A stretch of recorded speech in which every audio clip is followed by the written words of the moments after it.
Hey, good evening, guys. Welcome to Poetry Corner, and thank you for joining me. Now we're going off to Topsy Tickle Town for chapter 58.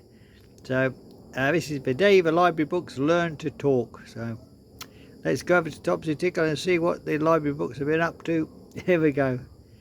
Topsy Tickle Library had always been polite. It creaked in the wind, smelled of parchment and peace, and only made noise when someone sneezed near the dictionaries. But one morning, as the sun slanted through the stained glass windows, the encyclopedias cleared their throats. Ahem, said Volume A. I've been patient for 73 years, but we need to discuss shelving order. Lady Tillytock, who was dusting the poetry section, dropped her feather duster. The books are talking. They're chatting. Within minutes, every book had an opinion. The rest of the books were whispered recipes to the fairy tale. You'll be far better off with frosting. The mystery novel refused to be opened until readers signed a secret pledge, and the romance section was sighing so loudly that the windows fogged up.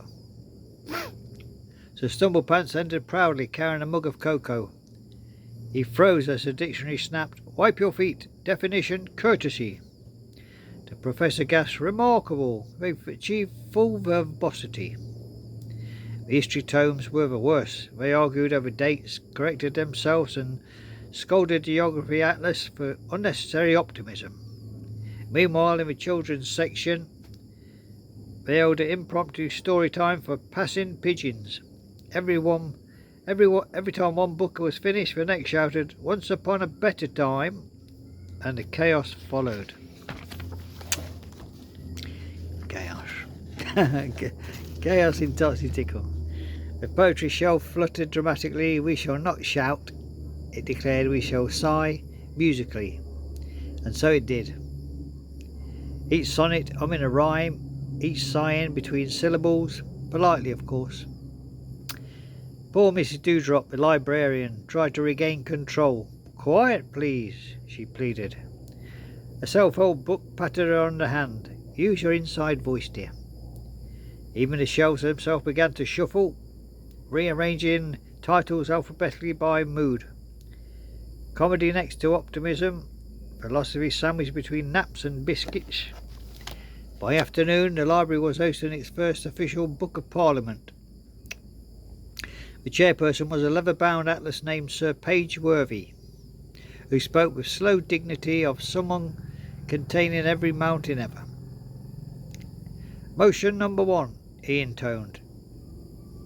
Should fiction be allowed to fraternise with non-fiction? Gasps rippled through the paper crowd. A romance novel fainted into an history of volcanoes.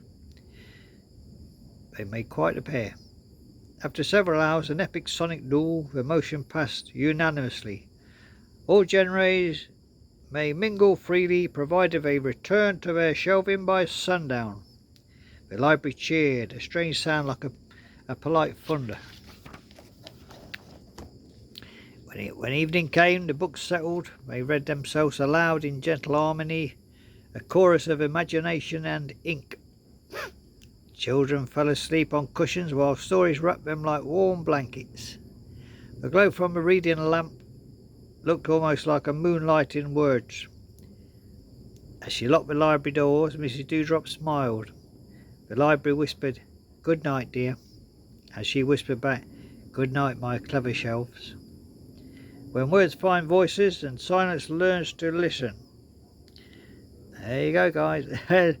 Another abrupt ending. Next tomorrow, join me for chapter 59. The day the paintings escaped the frame. So let's go over to Topsy Tickle again tomorrow night to see why the paintings escaped their frames. So it's art, it's anarchy, and it's a dash of misplaced moustaches. So there you go, guys. Hope you enjoyed that. The library book saga. Now tomorrow, guys, we're going back to Charlotte and Edward's love story, The Day I Met Him, chapter 12, Winter at Harcourt Hall. So let's go over there and see what Charlotte is doing. You remember last time we read she was going to write a letter to Edward. She composed it, and then as she went out one day to the post office, she met someone who told her that Edward had gone to London on urgent business. And she was a bit angry because she didn't know about it. And then when she got home, she burnt the letter which she meant to send, and said, "Let it be God's will." So their relationship, guys, their love story is in the fate of God, so in God's hands. So let's see tomorrow morning what happens in chapter 12, Winter at Allcourt Hall, Charlotte and Edward's love story, seen through the eyes of Charlotte and her emotions. So there we go, guys. Take care now and have a lovely evening. God bless us all.